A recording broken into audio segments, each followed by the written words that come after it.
ఈరోజు మూసి పరివాహక ప్రాంతంలో మన వెనకనే మూసి ఉన్నది. చూసారు, మీరు కూడా చూసారు, మీడియా మీకు చూసారు. ఇక్కడ వసిస్తున్నటువంటి ఒక మహిళలకి చాలామంది ఉన్నారు. ఇక్కడ ఈ కాలనీ ఇది బఫర్ జోన్ అని చెప్పేసి దీన్ని లైనింగ్ పెట్టారు. వారు చెప్పిన గత 100 సంవత్సరాల నుంచి ఇక్కడ చాలామంది ఈ ప్లాట్ ఓనర్సు వాళ్ళ తల్లిదండ్రులు చెప్పిన విషయాలు, వాళ్ళు చూసిన విషయాలు. ఆయనకి 70 ఏళ్ళు ఉన్నాయి. గత 70 సంవత్సరాల నుంచి ఇక్కడ నీళ్లు పైకి దాకా రాలేదు, అక్కడికి వెళ్ళిపోయేది. అంతకుముందు మొత్తం అటు పీజాది కూడా గతంలో 21లో వచ్చినటువంటి వరదలకు మునిగినప్పుడు కూడా ఇక్కడ ఎటువంటి ఒక చుక్క నీళ్ళు కూడా పైకి రాలేదు. మరి అటువంటి ఒక నేపథ్యంలో మరి మూసి ఏదైతే ప్రక్షాళన చేసేది ఉందో, క్లీనింగ్ చేసేది ఉందో దానికి బీజేపీ వ్యతిరేకం కాదు. కానీ ఇక్కడ గతంలో నివసిస్తున్నటువంటి ఒక ఎవరైతే జనాలు ఉన్నారో 20 సంవత్సరాల నుంచి 30 సంవత్సరాలు ఇల్లు కట్టుకొని ప్లాట్లు చేసుకొని మున్సిపాలిటీయే సివరేజ్ లైన్ వేసేది. ఇక్కడ మేము చూసి దాని మీద నుంచి మనం ఇప్పుడు ట్యాక్స్ కడుతున్నారు. మనకు మున్సిపల్ నెంబర్ వచ్చినాయి, ఎలక్ట్రల్ వచ్చినాయి, ఎలక్ట్రల్ లిస్ట్లో వాటర్ కనెక్షన్స్ ఇచ్చారు, కరెంట్ కనెక్షన్స్ ఇచ్చారు. మళ్ళీ ఎల్ఆర్ఎస్ కూడా చేయించుకున్న ఎల్ఆర్ఎస్ కూడా అయినాయి. మళ్ళీ లోన్స్ ఇచ్చారు, బ్యాంక్ లోన్స్ ఇచ్చారు. ఇప్పుడు మహిళలు చెప్తా ఉన్నారు.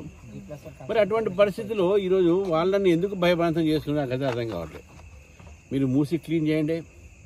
ఈరోజు సాంకేతికమైనటువంటి ఒక ప్రగతి జరిగింది.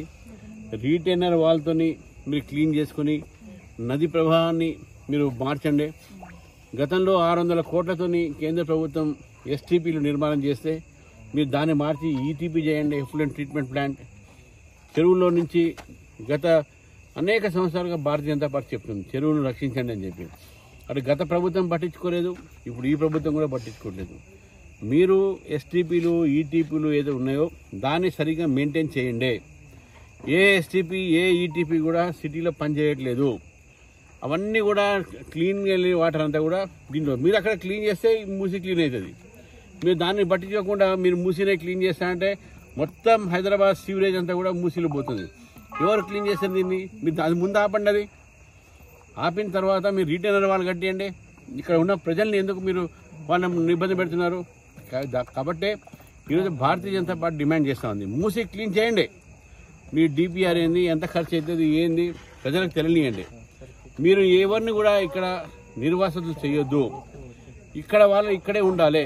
మేము భారతీయ జనతా పార్టీ ఇక్కడ ప్రజలకు మేము వాళ్ళకి ఆశ్వాసం చేస్తున్నాం.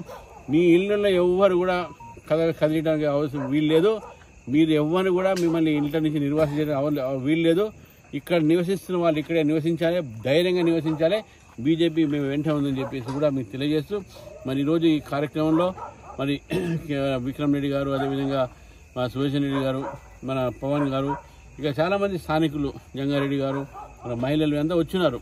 వారి ముందే మీడియా ముందే ఇవన్నీ కూడా చూసినాం, మీరు కూడా విన్నారు. దయచేసి ప్రజలకు చెప్తా ఉన్నాను, మూసి క్లీన్ చేయాల్సిందే. మూసి పక్కన ఉన్నటువంటి ఒక 100లాది మంది ప్రజలు నిర్వాసితులు అవుతూ చూస్తే బీజేపీ ఊరుకోదు. ఇదంతా కూడా మన నగరము, మన నగరాన్ని మనం కాపాడుకుందాం. ప్రభుత్వానికి చిత్తశుద్ధి ఉంటే ముందు రీటైనర్ వాళ్ళు కట్టి ఇవన్నీ కూడా క్లీన్ చేయాలని చెప్పేసి కూడా ప్రభుత్వాన్ని డిమాండ్ చేస్తున్నాం. ఎస్టీపీలని ఈటీపీలని మళ్ళీ మెయింటెనెన్స్ చేయండి. దాన్ని మీరందరూ కొరియా పోయించారు, వాస్తవమే. కానీ దానికోసం ఏ విధంగా మన హైదరాబాద్ ఈటీపీలు ఎస్టీపీలు మీరు చేస్తారు అది చూపెట్టండి. అది ముందు మీరు చేయండి. దాని తర్వాత మూసి బఫర్ జోన్లు FTL మాట్లాడదాం. కాబట్టి ప్రభుత్వాన్ని మేము కోరుతా ఉన్నాము, ముందు కావాల్సిన ఇన్ఫ్రాస్ట్రక్చర్స్ మీరు డెవలప్ చేసుకోండి. దాని తర్వాత మీరు ఇవన్నీ క్లీన్ చేయండి. కానీ ఏ ఒక వ్యక్తిని కూడా నిర్వాసన చేయడానికి భారతీయ జనతా పార్టీ ఒప్పుకోదు. ఇది భారతీయ జనతా పార్టీ డిమాండ్ చేస్తూ ఉంది.